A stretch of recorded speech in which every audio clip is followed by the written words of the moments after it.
Meron ka ba diyang 50 pesos? Wala akong pera eh. Uy bestie, ubos na yung 13th month pay? Huwag tayong magpanik. Feeling ko lahat tayo nakakaranas ng Nakadong, wala nang laman ng wallet ko, paano na ito? Moment. So, let's talk about budgeting para hindi na tayo umabot sa point na yan. Welcome to Life's Hard, Let's Color. Use my page to rest from your doom scrolling muna, bestie. Alam ko, di mo na matandaan kung ilang oras kang nakatutok sa phone mo. Let's color while we talk about things that stress us out. The money. Real talk tayo ha. Hindi tayo magpapanggap na kaya lahat. Alright, tingin ka muna sa paligid before ka mag-mental breakdown. Sige, let's do a quick grounding exercise to relieve your stress. You can pause the video if you must. Bestie, I want you to look for 5 things you can see. 4 things you can hear. Focus lang, wag magpanik. Okay. 3 things you can feel. Sige, tignan mo yung katawan mo, yung kamay mo, yung paa mo. May tension ba? Or chill lang? 2 things you're grateful for. Kahit maliit lang. Like may data ka, okay pa, yun lang muna. And big breath in, big breath out. Let's start coloring, bestie. Ayun na nga, bestie. Let's get down to business. Budgeting. I mean, we all know the drill. Feeling mo may pera ka, tapos pag binuksan mo yung bank app mo or yung wallet mo, wala na dong. Ang sakit, di ba? Alam ko yan kasi naranasan ko na rin yung pecha de peligro o kaya naman asin sa kanin. Kaya nga minsan nakakapagtaka rin no? Parang may magic sa buhay ng mga adult every month. Pag may payday, lagi merong aswang na kumukuha ng sweldo mo, no?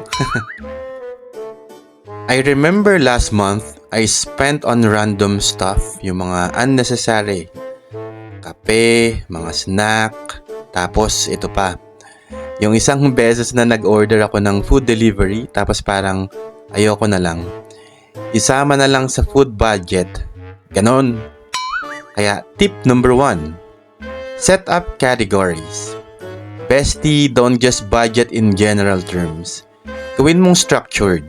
Yung tipong bills, savings, food, fun, tapos yung may sobra for emergency. Kailangan mo ng system.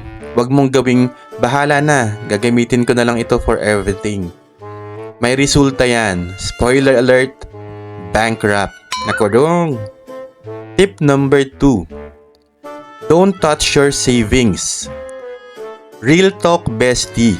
Yung savings mo, hindi dapat yun yung first na binabawasan when you need something. Ang laking mistake yan. Hindi porket may money ka, pwede mo nang gastusin lahat. You'll regret it later. Mag-set ng boundaries sa sariling wallet mo para hindi ka mawalan ng self-control. Bestie, comment mo nga kung nasubukan mo ng mag-spontaneous expenses. Kahit yung mga random na gastos na hindi mo na plano. So, while we are doing this, let me share with you a lifesaver. Notion app. Solid yan. Yung mga task ko, yung mga budgeting, lahat yun nako-cover. Ito na yung solusyon. Tracking all my expenses, planning my meals, and even budgeting my treats. Okay, bestie, let's reflect. I know you're probably feeling like I dropped a get your life together bomb on you. So tell me, what's your worst budgeting fail ever? Share mo lang para hindi lang tayo yung namomroblema dito. What's one budgeting tip na kaya mong gawin? Kasi alam mo, hindi yan perfect agad. Pero mag-start tayo as soon as possible. And we need to start somewhere. O bestie, huwag ka nang madamot. Kung nakatulong ito kahit papano, share mo na.